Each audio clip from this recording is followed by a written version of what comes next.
Técnicas instruccionales. Mucha atención, por favor. ¿Qué son las técnicas instruccionales y qué nos van a resolver las técnicas instruccionales? Que es lo más importante. Cuando nosotros venimos de redactar un objetivo bajo el enfoque por competencias, tenemos el objetivo de resolver 3 áreas de dominio. ¿Cuántas áreas de dominio tenemos que resolver? ¿Cuáles son? Cognitivo, psicomotor y afectivo. Tenemos 3 áreas que desarrollar para desarrollar una competencia final. Ya cuando lo vemos y tenemos los objetivos particulares, la pregunta es, ¿cómo los vamos a lograr? Esa es la pregunta que nos tenemos que hacer. ¿Cómo vamos a garantizar que esos objetivos, durante el tiempo que nosotros propongamos que va a durar la sesión, vamos a llevar a cabo cada uno de los objetivos para desarrollar la competencia final que describimos en nuestro objetivo general?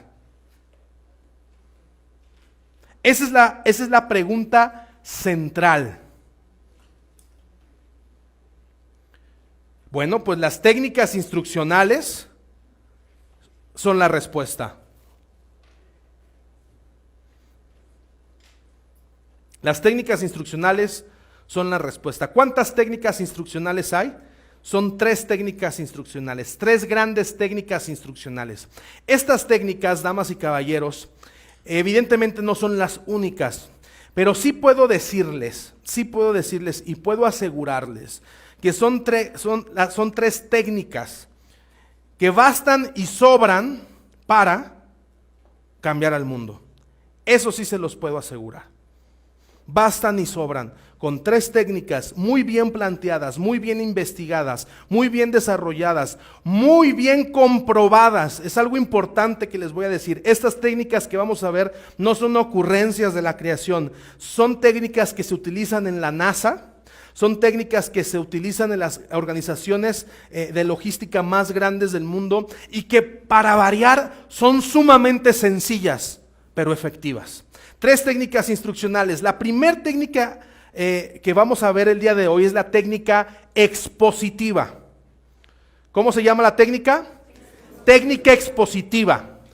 La técnica expositiva viene del modelo tradicional.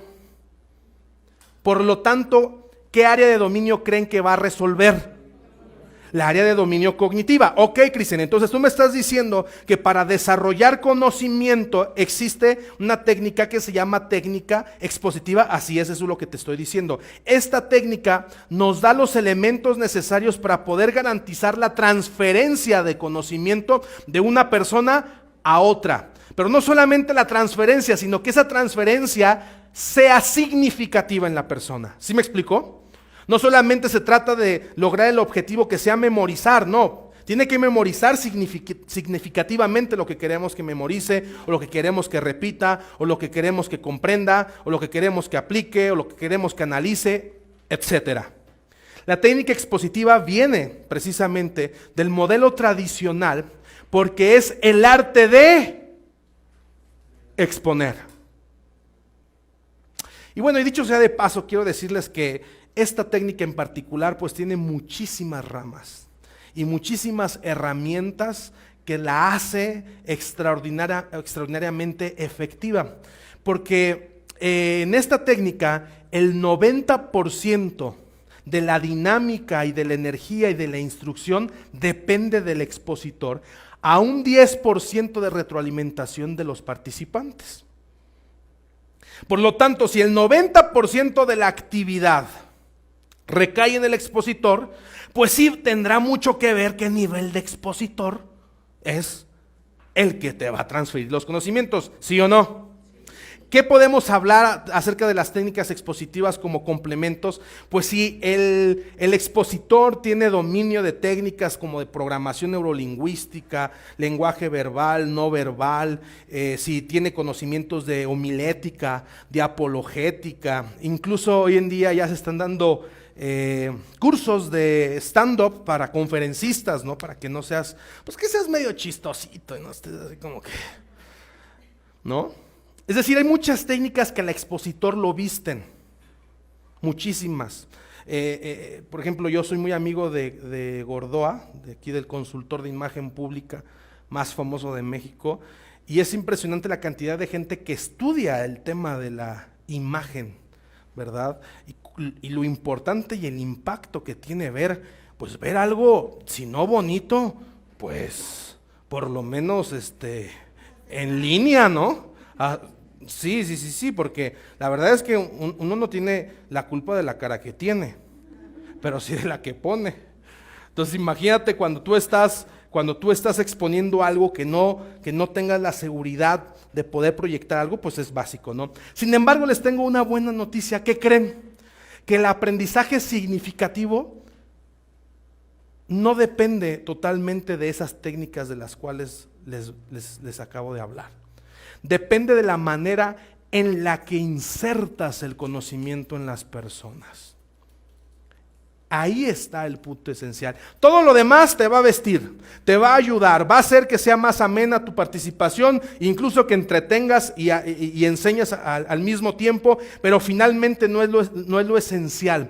Porque el expositor, el objetivo que tiene es transmitir conocimientos y la pregunta es, ¿cómo se transmiten conocimientos? La técnica es muy sencilla. La técnica te dice que la manera de transmitir conocimientos significativos en la persona y más en los adultos, esto lo habla la andragogía, es a través del desarrollo de los distintos marcos que existen en la información. Hay 3 marcos muy importantes. El primero es el marco histórico de la información. El segundo marco es el marco teórico de la información. El tercer marco es el marco conceptual de la información. La técnica expositiva te dice, te narra que para poder tú exponer una idea y que la persona le quede clara y la ancle a sus conocimientos, debe de existir una estructura de ideas en una cronología específica.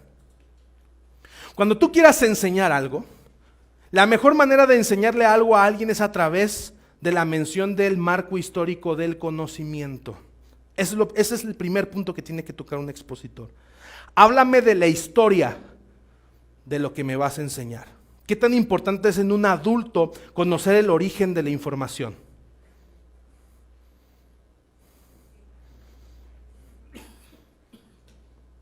¿No inmediatamente el día de ayer cuando yo inicié hablando del marco histórico de la educación capté su atención? ¿Por qué captas la atención inmediatamente? Porque el ser humano por naturaleza, por reflejo y por instinto está ligado a su historia. Y es un elemento altamente interesante para el adulto, la historia de los fenómenos. Entonces, cuando tú empiezas a construir el conocimiento desde el marco histórico, lo primero que vas a tener es la atención de las personas. Lo segundo que vas a tener es el interés de las personas. ¿Sí o no? Y lo tercero que vas a obtener es la admiración de las personas, porque no cualquiera conoce los fundamentos históricos de lo que está enseñando.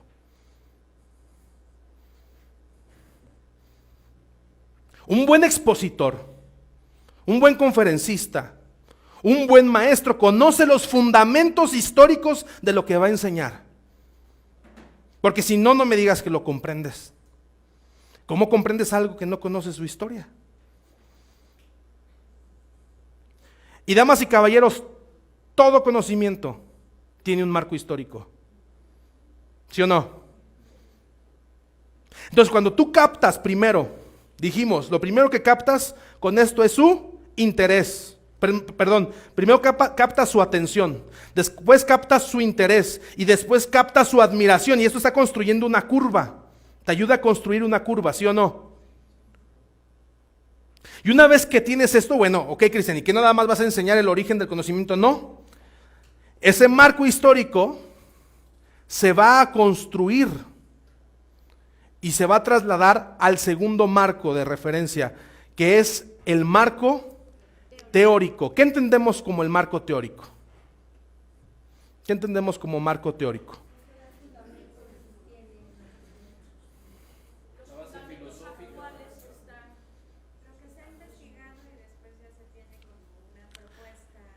El marco teórico es la teoría alrededor del concepto.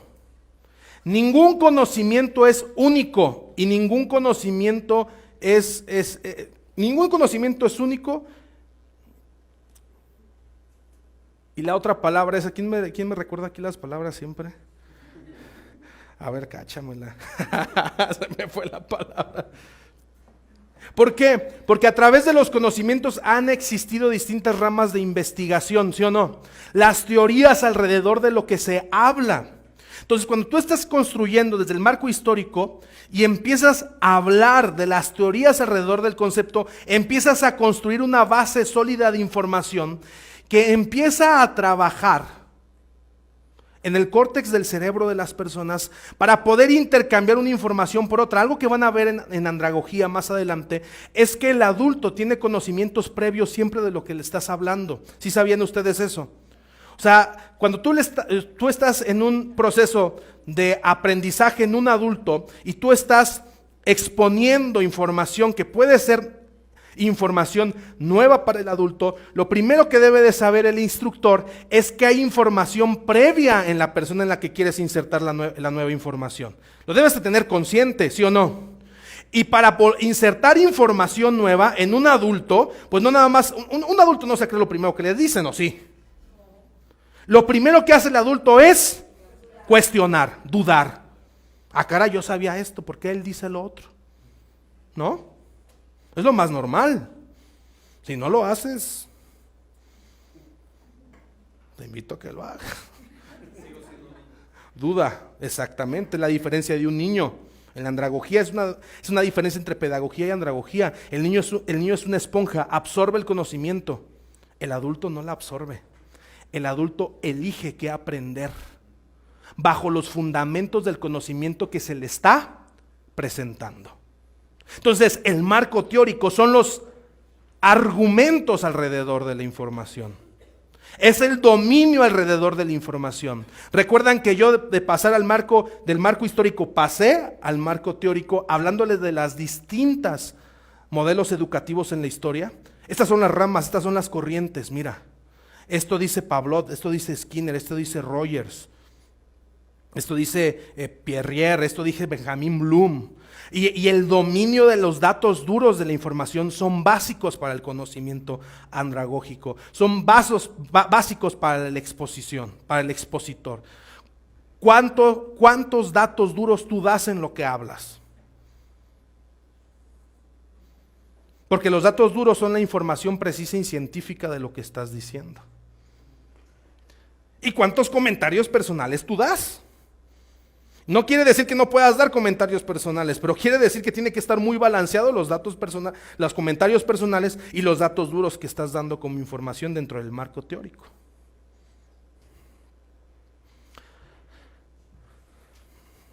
Bueno, Cristian, ¿y después? Después del marco teórico, definición de conceptos. ¿Por qué la definición de conceptos? Porque finalmente tú tienes un objetivo particular que describe exactamente lo que le tienes que enseñar. O sea, no lo vas a dejar en el limbo. ¿Sí o no? No le vas a decir, pues ahí tú la que opines o la que pienses que es la más correcta, esa aprende. No. Tienes que culminar y llegar al punto. Entonces, después de que te construye el marco histórico, después de que te construye el marco teórico, llego al punto al que quiero llegar. El enfoque por competencias es esto. Pero al momento en que el expositor llega en ese punto, tú construiste una curva de aprendizaje llena de congruencia de información, que al momento en que tú llegas al concepto, la persona, el adulto que es inteligente, le hace sentido y en ese momento se convierte en un aprendizaje significativo. Cuando llegas al concepto, y por supuesto el concepto siempre tiene que estar también súper bien respaldado con información.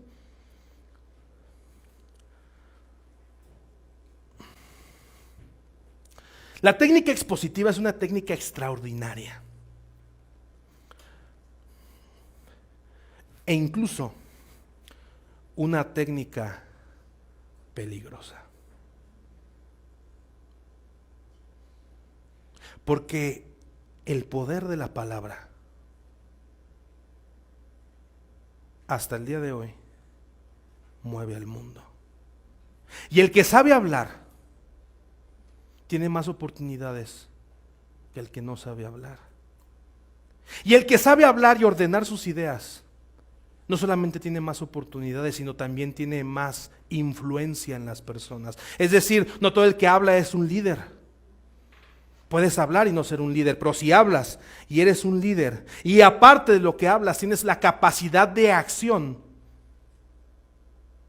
te conviertes en una persona disruptiva.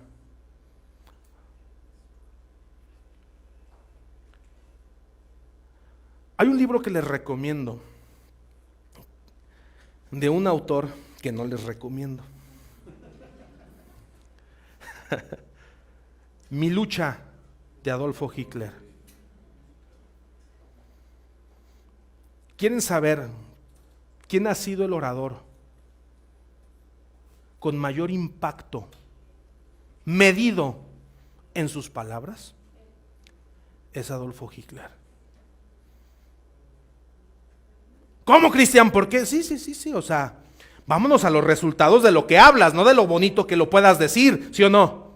Porque el resultado de un buen orador es lo que puedes mover con tus palabras, no lo que puedes decir con ellas. Tú puedes decir muchísimas cosas. Hay personas que se levantan a diario, y es más, hoy en día en Facebook y en las redes sociales estamos llenos de gente que tiene cosas que decir,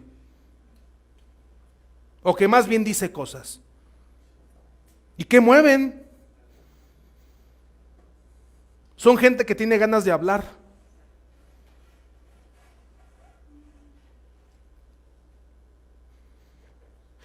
En el libro de Mi lucha, de Adolfo Hitler, que les recomiendo el libro, pero por eso les decía que no les recomiendo el autor, dice una máxima de la exposición. ¿Quieren que se las diga? El ser humano nunca recordará lo que le dijiste, sino cómo lo hiciste sentir con lo que le dijiste. A la siguiente ya cobro.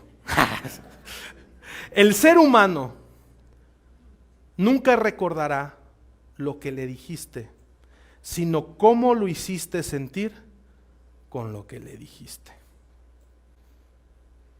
Las palabras, damas y caballeros, llegan directamente a un área del cerebro en donde producen cosas. Recuerdan que ayer, cuando estábamos hablando de muchísima información, les decía, hey, sientan validen lo que están sintiendo.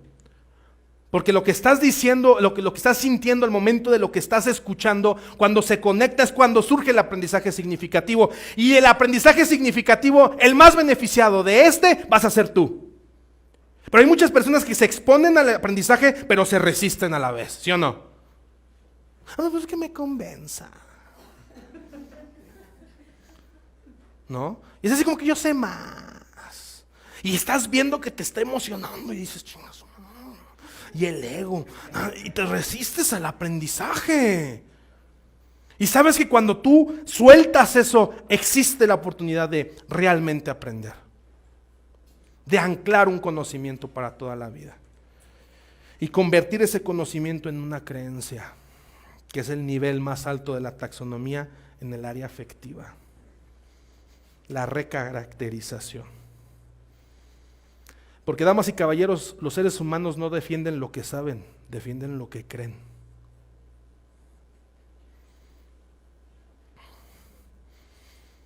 ¿Sí o no?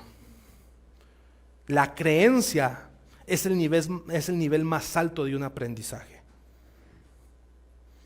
Pero no quiere decir que como lo elevaste a nivel de creencia, siempre tienes que tener a huevo esa creencia, ¿verdad? No es que ya es mi creencia, no, esto es así, no, espérate. O sea, hay creencias limitantes que te funcionaron en alguna parte de tu vida, pero ahora no te van a funcionar porque ya cambió, porque ya hay más investigación, porque ya hay más información.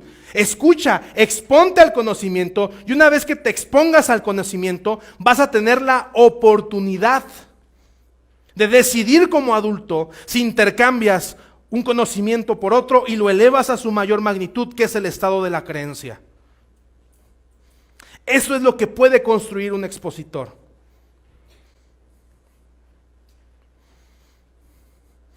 Ese es el poder de un maestro a través de la historia. Es por eso que el modelo tradicional ha estado por miles de años. Y gracias al modelo tradicional, hoy sabemos lo que sabemos y conocemos lo que conocemos. Técnica expositiva. ¿Desarrollo de cuántos marcos? 3 marcos. Marco histórico, marco teórico. Siempre pongo un ejemplo para aterrizar esto que recuerdo. ¿Se acuerdan de mis maestros ahí en el seminario? Había un cuate que nos daba una materia que se llamaba escatología bíblica de los sucesos por venir. Me acuerdo, era una materia extraordinaria. ¿Saben de qué hablaba? De todos los actos y documentos proféticos que existen. Especialmente todos los libros sagrados, todos los escritos sagrados tienen escatología, que son las predicciones de esos libros sagrados. La Biblia tiene 2 grandes libros. En el Antiguo Testamento es el libro de Daniel, que profetiza todo lo que iba a pasar antes de Cristo e incluso habla cosas que van a pasar después de Cristo. Y después de Cristo, o sea, en el Nuevo Testamento, es el libro que todos conocemos como Apocalipsis. El Apocalipsis, ¿no? Hasta como que le pusieron un nombre bien, ¿no? O sea, que suene fuerte, güey. O sea, que dé miedo. Apocalipsis. Ay, güey. Siempre he creído eso yo, fue un comentario. Bueno. Y recuerdo que este maestro, ahora, estamos hablando que, vean el contexto del aprendizaje que yo estaba teniendo. Estoy en un seminario teológico, es decir, no me están enseñando a ser un pensador libre. Ahí hay doctrina que el maestro tiene como objetivo enseñarme en relación a la escatología del libro de Apocalipsis. Pero recuerdo que este tipo no estaba certificado y era extraordinario expositor. Porque te empezaba a hablar, recuerdo mucho, parecía una película a su clase, porque te empezaba a contar la historia del marco histórico de cómo se escribió el libro de Apocalipsis. Y empezaba a narrar, ¿no? Fueron aproximadamente 70 años después de la muerte del maestro, refiriéndose a Jesucristo. En una isla llamada Patmos, en el exilio, el último discípulo de Cristo, el más joven de todos ellos, llamado Juan, prisionero por predicar la palabra de Dios, pero no oprimiendo su alma y su espíritu. Ay, cabrón. Se le reveló el ángel y le dijo: escribe las cosas que van a pasar. Puta, güey. Se salieron.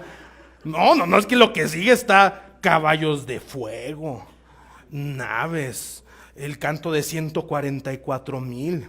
Jesús dispuesto a romper madres, porque ahora sí regresaba, pero dispuesto, ¿verdad? Ya no llegaba como corderito, dice, ahora lleva como león, sus ojos eran ardientes, y te lo empezaba a narrar, ¿no? Todo el contexto de cómo se escribió el libro. Pues, ¿qué captaba inmediatamente? Tu atención, tu interés y tu admiración. Oye, pues este cuate se sabe la historia, porque aparte te lo documentaba con todos los datos duros de escritores e historiadores, no solamente la referencia bíblica, ¿no?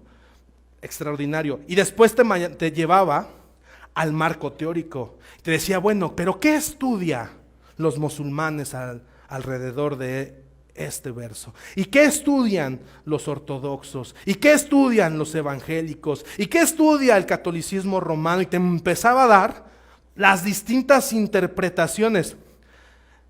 Y llegaba al punto conceptual. Decía, bueno, ya que les expuso estas, yo les invito a que ustedes reflexionen cuál tiene mayor evidencia histórica para determinar como correcta la interpretación.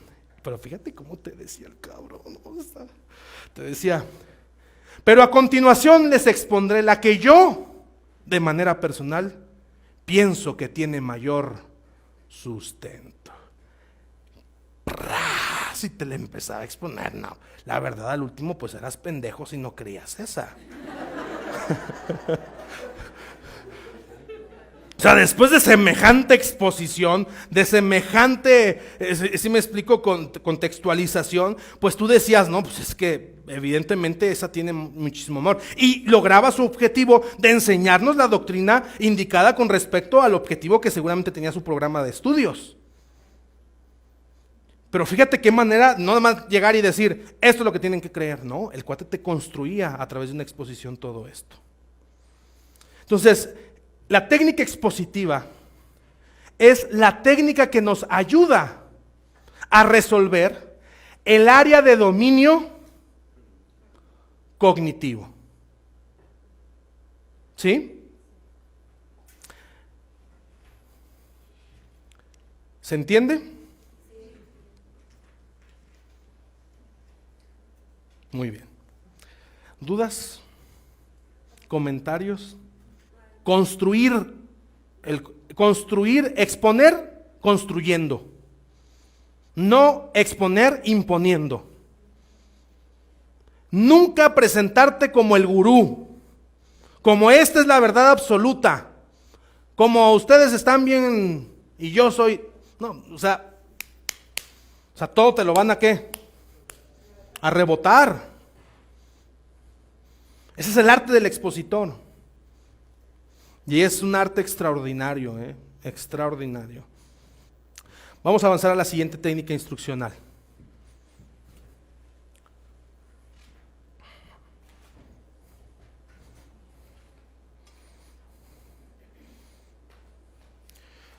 Entonces, la técnica expositiva resuelve el área de dominio cognitivo. El objetivo, el verbo cognitivo que nosotros pusimos ahí se va a desarrollar a través de esta técnica.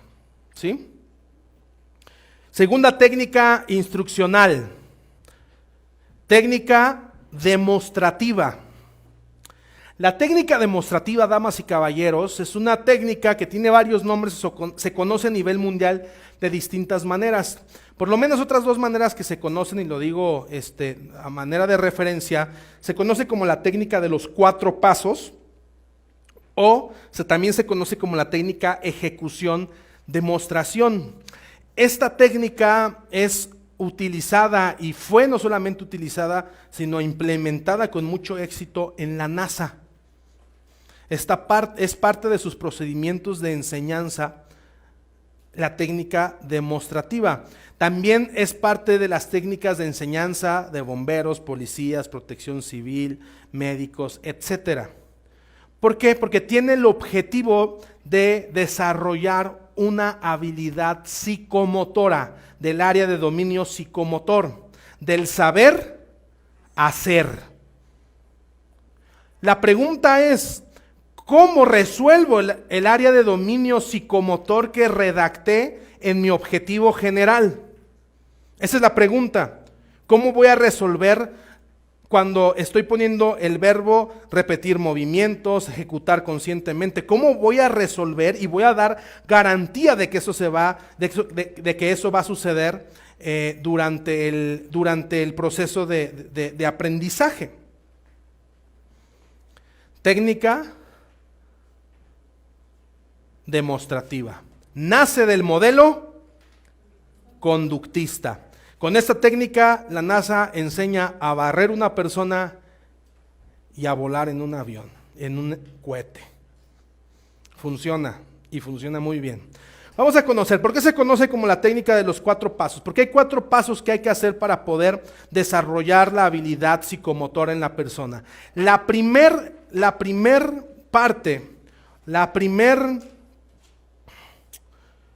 El primer paso de esta técnica de los 4 pasos es la demostración. La demostración del capacitador frente al participante o alumno. ¿La demostración de qué? De la habilidad que planteas como objetivo a desarrollar. Fíjense que esto es muy interesante, porque lo primero que debemos de entender es que ya a estas alturas de este enfoque, el capacitador, si no es competente, no lo va a poder hacer. Porque la técnica se llama técnica ¿qué? Demostrativa. ¿Y por qué creen que se llama técnica demostrativa? Porque el capacitador tiene que demostrarlo.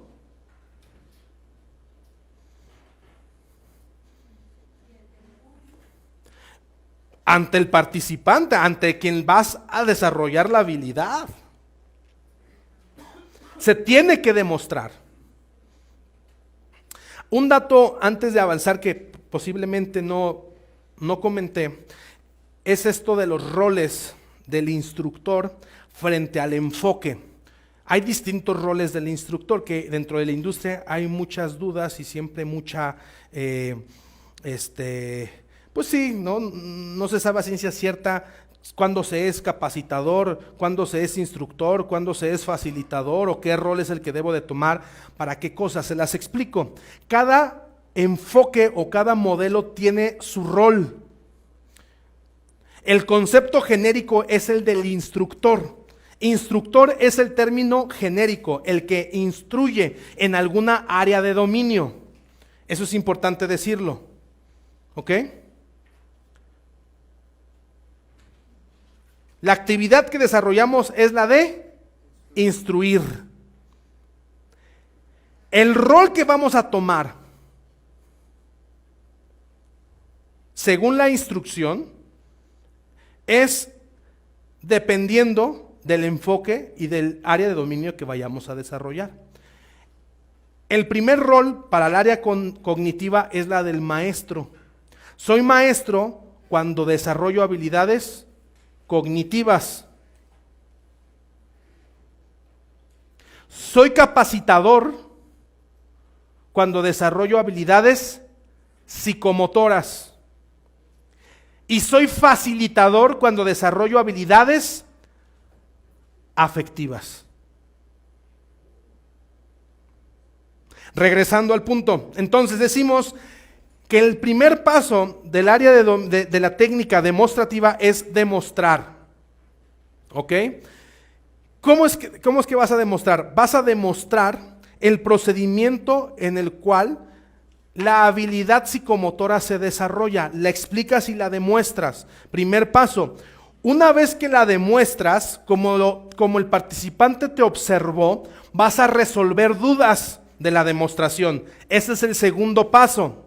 Después de que resuelves dudas, dejas que ahora él lo practique, lo haga. ¿A manera de qué? A manera de ejercicio formativo. Aquí no estamos evaluando si lo va a hacer bien o lo va a hacer mal. Aquí estamos acercando al alumno al aprendizaje significativo psicomotor. Es decir, hazlo. ¿A qué se enfrenta normalmente el adulto cuando ya lo pones? Ahora sí. Normalmente quiero que me des 10 horas de teoría y después como que dame chance yo de ir poco a poquito ahí, ¿no? No. Esa técnica inmediatamente te mete al ruedo. A manera formativa. ¿Por qué? Porque yo ya te demostré cómo se hace. ¿Sí o no? Ahora hazlo tú. Ya te resolví dudas de lo que observaste. Ahora hazlo tú. Pero mientras lo haces tú, yo, experto, te voy a observar. Para que el cuarto paso sea retroalimentar tu práctica.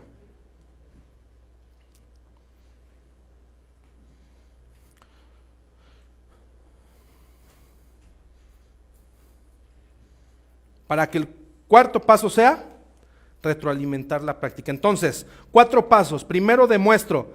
Segundo, resuelvo. Tercero, dejo que practique. Y cuarta, retroalimento. Cristian, ¿cuántas veces se tiene que realizar esto? Es cíclico.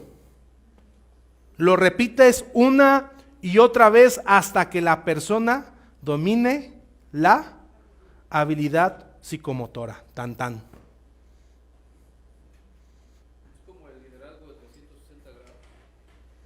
¿Se entiende?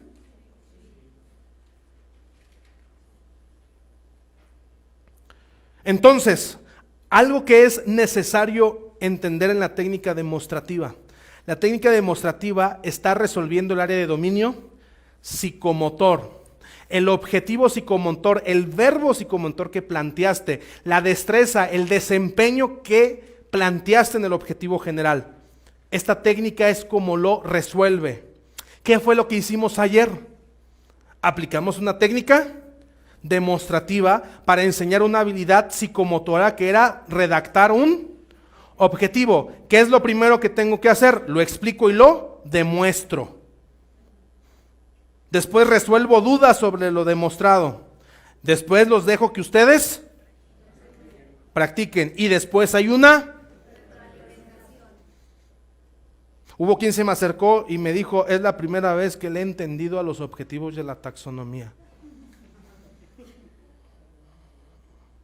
Nos lo dicen muy seguido. Y estamos muy contentos, pero saben que el crédito no es de nosotros, el crédito es de la técnica. La técnica funciona. Es que a mí no me quedó muy clara, lo volvemos a hacer. Es cuestión de 2, 3 veces y te sale. Y así, todo. Lo que me digan que se tenga que hacer, con esa técnica se aprende a hacer. Desde que me digas algo muy fácil hasta algo muy complejo, se aprende a hacer a través de esa técnica, siempre y cuando sea una habilidad psicomotora. ¿Bien? ¿Qué les parece? Algo interesante que plantear aquí. Cristian, entonces, ¿cuánto tiempo me requiere y qué condiciones me requiere para yo hacer esto? Claro, damas y caballeros, este enfoque requerirá muchísimo más de lo que estábamos acostumbrados a hacer. Por supuesto, o sea, no nada más implementala y ya no, porque aquí te exige un tiempo demostrativo, un tiempo de observación personal. Y es algo que quiero entrar poco a poco. El enfoque por competencias no es un enfoque educativo de microondas. No es pásale y en 15 horas resuelves la competencia, no. Aquí van a estar 15 horas viendo la parte teórica, pero les falta desarrollar todo su modelo, les falta asesorías, presentar la evaluación. Ahí es donde se va construyendo la verdadera competencia. Es decir, este enfoque es un enfoque que requiere muchísimo compromiso y muchísima profesionalidad del instructor. ¿Sí me explico? ¿Por qué? Porque si estamos hablando que tengo un grupo de 20 personas que voy a desarrollar una competencia, tengo que tener el tiempo para observar la dinámica de esas 20 personas y poder dar una retroalimentación necesaria en esas 20 personas. Claro, hay mecánicas, ¿no? Para poder resolver el tema de los tiempos. Se puede tener staff, hay instrumentos, etcétera. Pero quiero que empecemos a hacer conciencia sobre eso. Adelante, pásale el micrófono, creo que ya. De la competencia o del objetivo que tú te vayas a proponer, ¿no? Yo ahorita que estoy checando eso digo, creo que voy a quitar algunos objetivos porque era demasiado, ¿no? Lo que voy a yo o lo que quiero yo emprender, por supuesto. Ay, adiós, y mejor me aboco a una sola o hago. Eso va a depender mucho, ¿no? De tus objetivos. Sí y no, te voy a decir por qué. A manera de aprendizaje, ¿no? Si tú me dices que tienes que cambiar o quitar cosas a tu objetivo porque ves que la dinámica de las técnicas es compleja, pero te cae el 20 que es así, eso es verdad. Pero acuérdate que el diseño del curso no va a depender de lo que tú quieras poner, quitar o meter. Va a depender de la necesidad que vas a solucionar. Y si la necesidad detectada te requiere 19 competencias para garantizar que se va a solventar la necesidad a través de esa persona, no puedes poner 18 competencias. Más bien tienes que rediseñar todo el curso al tiempo indicado para que se logre. Eso es lo que hace un instructor profesional. ¿Sí me explico? Ahora, yo sé, pues a veces a ti, y es algo que debemos de, pues podemos entrar a una dinámica de diálogo, discusión muy entretenida, porque a mí me contratan y me dices, quiero un curso de 18 horas de ventas. Así te contratan las empresas. 18 horas de ventas, ¿cuánto me cobras? Híjole. Pero quiero que mis vendedores vendan más, tengan mejor productividad, se lleven mejor, trabajen en equipo, lleguen a sus metas. No, pues tú deberías de contratar a Jesucristo, ¿verdad? Quieres un milagro, ¿no? Y es en donde el instructor profesional con ética tiene que plantearle la realidad a la industria. A ver, yo estoy de acuerdo que ahí tienes una necesidad y que por esa necesidad estás contratando capacitación e instrucción, pero mi responsabilidad como instructor es decirte que se tiene que hacer una detección de necesidades y un curso a medida de las competencias que se tienen que desarrollar en tu personal si es que quieres que te garantice los resultados. Sí nos podríamos meter en camisa porque van a decir, oye, pero pues ¿y a poco van a...? Y ahí nos metemos, pero esa es la realidad. ¿Quieres garantizar resultados? Tienes que diseñar programas educativos que satisfacen una necesidad, resultado de la necesidad antes que el interés personal o del que te está contratando, ¿no? Pero pues ahí ese es todo un tema. Sí. ¿Qué pasa cuando en el caso que comentas, vamos a pensar en una empresa que tiene una fuerza de ventas de 20 vendedores?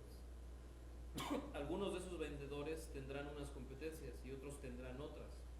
Entonces, ¿qué sucede cuando tú detectas que, voy a poner un ejemplo, 10 de esos vendedores tienen que desarrollar la competencia de cerrar las ventas y los otros 10 tienen que desarrollar la competencia de prospectar? Ajá.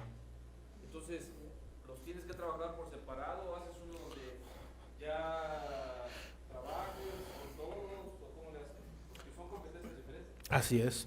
Son aprendizajes distintos. Tú lo acabas de decir.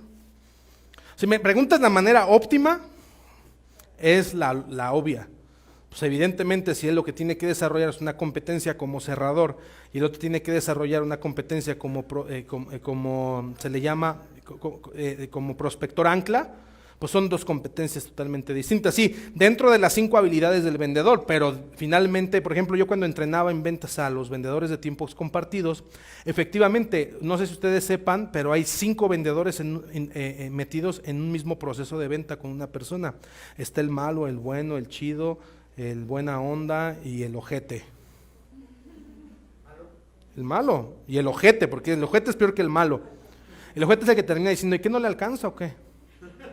Así, o sea, técnicas ya de cierre muy fuertes, ¿no? No nos vamos a poner aquí a juzgar las técnicas o no, y cada quien sabrá, ¿no? Aquí el punto es que cada uno de estos roles dentro del proceso de venta tenía un entrenamiento totalmente distinto, ¿verdad? Porque tenía una parte específica. Ahora, en este caso, si hay un vendedor que requiere las 5, pero tiene una área, pues lo evidente es que esa persona se entrene en esa competencia en específico. Eso es lo óptimo, ¿verdad? Finalmente, ¿sabes lo que va a demostrar si funciona o no funciona? Tus instrumentos de evaluación. Y es lo que vamos a ver más adelante. Eso es lo que nos va a evidenciar. Si tú dentro de este enfoque que tú estás conociendo y que vas a empezar a implementar, ¿es rígido? No es rígido, es flexible. Siempre y cuando en los instrumentos de evaluación te dé el resultado correcto. Si en el instrumento de evaluación se desarrollaron las 3 competencias y tú hiciste teatro y maroma y circo para desarrollarlas, pues sigue haciendo teatro, maroma y circo porque finalmente el resultado se dio. ¿Sí me explico? Pero si no se dio y existe circo, maroma y teatro, pues quiere decir que el circo, la maroma y el teatro no funcionaron. Es parte de lo que ustedes con la experiencia y la práctica van a ir desarrollando. Un último comentario por allá, adelante. Una consulta respecto de las necesidades. Sí. Es un poco la raíz de lo que estamos platicando. Las necesidades, ¿cómo resuelves tú las necesidades autopercibidas, ¿no? Por quien contrata, por ejemplo, quien solicita una capacitación, y las necesidades que tú como instructor o capacitador juzgas por tu conocimiento? Realmente el contratante pide unas cosas y relata unas necesidades que cuando vas a campo te das cuenta de que las necesidades son otras. ¿Cómo lo resuelves? Lo que pasa es que no son ni las necesidades del contratante ni las necesidades del capacitador, son las necesidades de los participantes las que se tienen que detectar. No hay más, sí, eso es muy común. Oye, es que yo creo que como que a mi gente le falta un curso de trabajo en equipo porque pues no, trabajan muy mal, no le dan su productividad, se están peleando entre ellos y tú empiezas a elaborar un curso en base a lo que te está diciendo el patrón, pero cuando estás ya en campo con ellos te das cuenta que lo que tienen es un gerente bien ojete. ¿Sí me explico? Oiga, pues es que sabe que así yo les dé 120 horas, pues el ojete de allá los va a seguir chingando, o sea, no va nadie va a querer trabajar, porque lo que tiene que capacitar es a su gerente, pero en técnicas gerenciales. ¿Sí me explico? La necesidad nace del que va, en donde se va a desarrollar la competencia. Era un ejemplo muy similar al ejemplo ayer que nos ponían del kinder, ¿no? En donde queríamos incluir a los niños que jugaran y todo esto, padre. Bueno, sí, pero ¿quién es el que va a desarrollar la competencia? ¿El que va a desarrollar la mecánica o el niño? No, pues el niño no, porque el niño finalmente se deja instruir por la mecánica ¿de quién? De la maestra. La que debe tener la competencia para integrar y desarrollar ese ambiente de trabajo es la maestra. Y esa es una parte, qué comentario tan más interesante, detectar de dónde nace la necesidad, siempre va a ser del participante, en la materia, el capital humano con el que se va a trabajar. Muchas veces no quiere decir que el patrón no sepa lo que necesite, posiblemente puede acertar, pero es por eso que hay instrumentos diagnósticos que vamos a ver aquí, para que no sea nuestra opinión, sino las evidencias que nos marquen la ruta, ¿verdad? Adelante. Muy bien, continuamos. Tercer técnica, llevamos 2, ¿cuáles son? Técnica expositiva, que resuelve el área de dominio. La técnica demostrativa, que resuelve el área de dominio. Y ahora vamos a la técnica instruccional, diálogo, discusión, que resuelve el área de dominio afectivo. Esta está muy interesante. ¿Por qué está interesante? Porque a diferencia de las otras 2 técnicas que vienen de un modelo tradicional y conductista, es decir, de un método, resulta y resalta que la técnica diálogo-discusión no hay una sola manera de hacerla, porque viene de la escuela humanista constructivista. Por lo tanto, voy a ser muy certero en lo que tiene como objetivo la técnica diálogo-discusión. Si quieren anotar,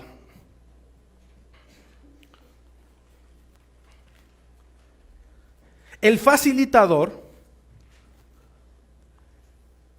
genera las condiciones necesarias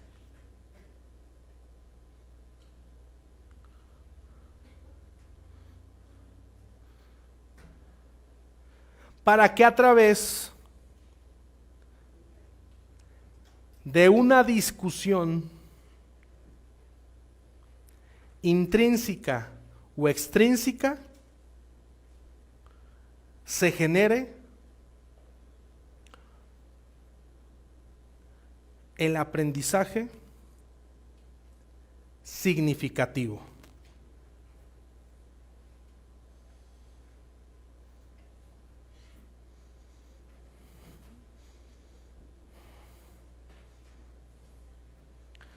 Fíjense bien, la técnica diálogo-discusión busca que el facilitador, es el rol indicado, a diferencia del maestro, en donde teníamos el 90% de la escena el maestro, a un 10% el alumno o el participante, en la técnica diálogo-discusión tenemos un 10%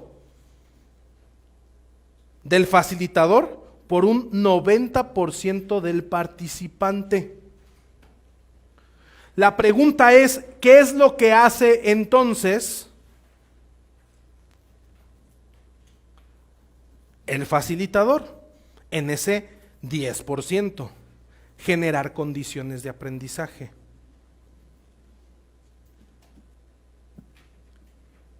Generar las condiciones para que la actitud, el hábito o el valor salten a la mesa y se pueda discutir sobre ellos con la intención de valorar, generar conciencia, reconocer y todos los verbos que tenemos en la taxonomía.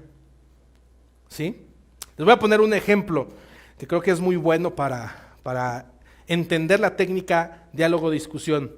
En algún tiempo de mi vida andaba metido ahí en la polaca y estaba metido ahí en los grupos de jóvenes, ¿no? de los partidos políticos y nos citaron a varios grupos de distintos partidos políticos a una capacitación con una facilitadora que venía en ese entonces del IFE. Recuerdo muy bien que esta persona empezó a generar una condición de trabajo dentro de la capacitación, dentro de lo que nos estaba diciendo, pues algo extraña, porque para empezar había mucha tensión, o sea, dentro de los partidos políticos pues siempre hay tensión, y más cuando los juntas, ¿no?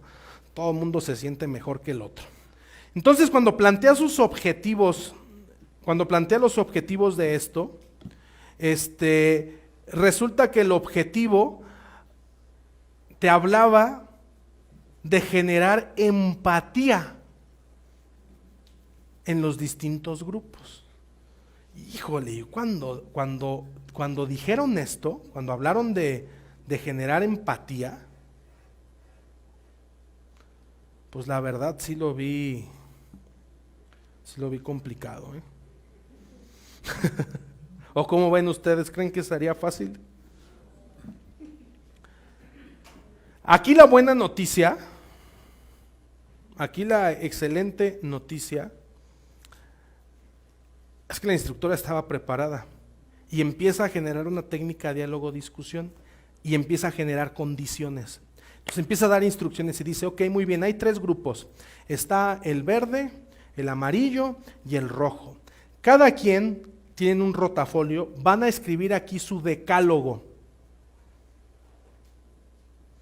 El decálogo, todos los partidos tienen un decálogo de creencias, de manifestación, según la parte filosófica del partido, ¿no? Y lo vamos a debatir y lo vamos a defender. Entonces ya sabrás, pues todos, ¿no? Cada uno tras. ¿Quién era el que estaba trabajando? Nosotros. El facilitador solamente estaba generando ¿qué? Condiciones. Entonces, empezamos, terminamos, lo ponen y al último da la última instrucción y dice, ok, ahora los verdes van a defender el decálogo de los rojos y los amarillos de los verdes y viceversa. Y metía un toque de motivación, vamos a ver quién tiene mejores habilidades de oratoria. Y como en ese entonces pues todos los chavos nos sentimos y queríamos ser, yo la verdad, no, yo andaba ahí porque mi papá me mandaba. Pero como todos los lidercillos, grilleros, no, que sí, ya vamos a mostrar. No, hombre, que se empieza el debate. No, estábamos todos impresionados de la cantidad de empatía que podíamos sentir por las ideas del otro cuando teníamos que defenderlas nosotros.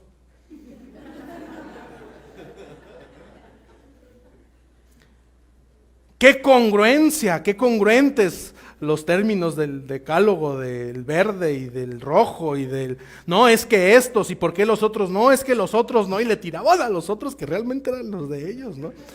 Y al finalizar esa condición que generó la facilitadora, pues llega el momento de las conclusiones, ¿no? O sea, ¿qué conclusión llega? No, pues la verdad todos estábamos súper espantados y súper apenados, ¿no? Porque ahora llegaba el momento, no, pues, y realmente, pues sí existía sí se generó esa conciencia de sentir empatía y entender que finalmente, pues las ideas utópicas que se pueden llegar a tener, pues llegan a tener mucho sentido con respecto a quién las defiende y quién las cree. Y que no todo lo de allá está mal ni todo lo mío está bien. Y que yo creo que sí logró el objetivo. Pero fue gracias a ¿qué? A una técnica, diálogo-discusión. ¿Por qué se llama diálogo-discusión? Porque como lo pongo ahí en su término, la técnica diálogo-discusión es una técnica que se genera fuera o dentro de nosotros mismos. Es decir, la reflexión puede estar en el debate de ideas o internamente. Y ahí es en donde se crea o se desarrolla el hábito o el valor que estamos planteando en nuestro objetivo general. en ese debate de ideas, en esa exposición de motivos, que genera, ¿quién? El facilitador.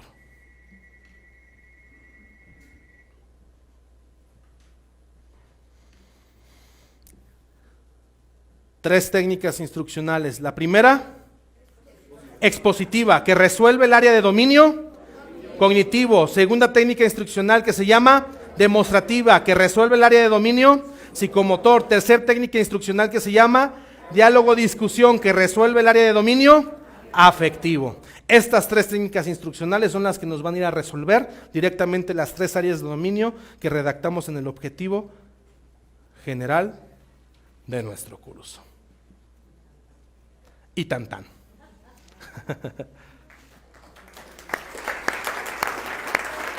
Ya no los tuve que regañar para que aplaudieran. Muy bien, dudas y comentarios.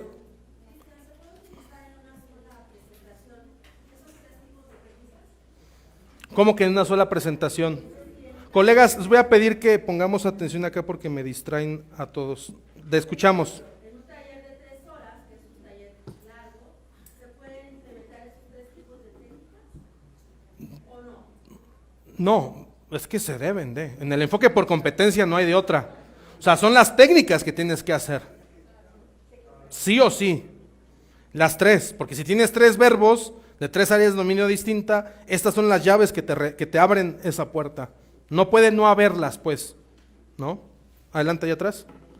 Sí.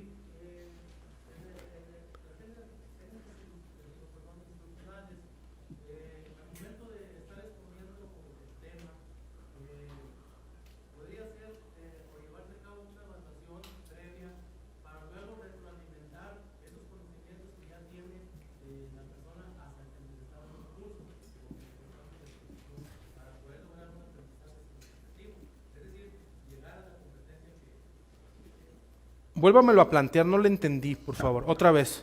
Si quieren pasarle el micrófono también, gracias. Bueno, mire, mi pregunta es esta. O sea, las técnicas instruccionales,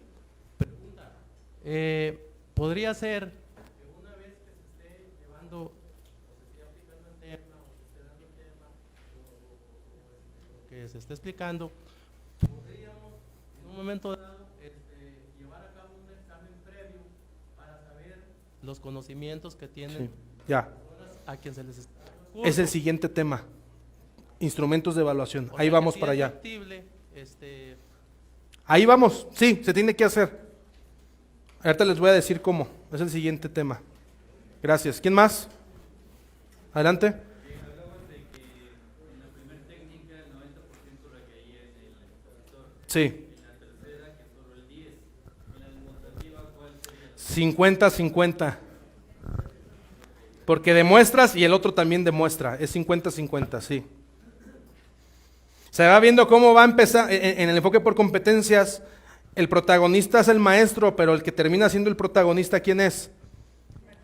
El alumno, en donde se desarrolla la competencia. Así es. ¿Alguien más?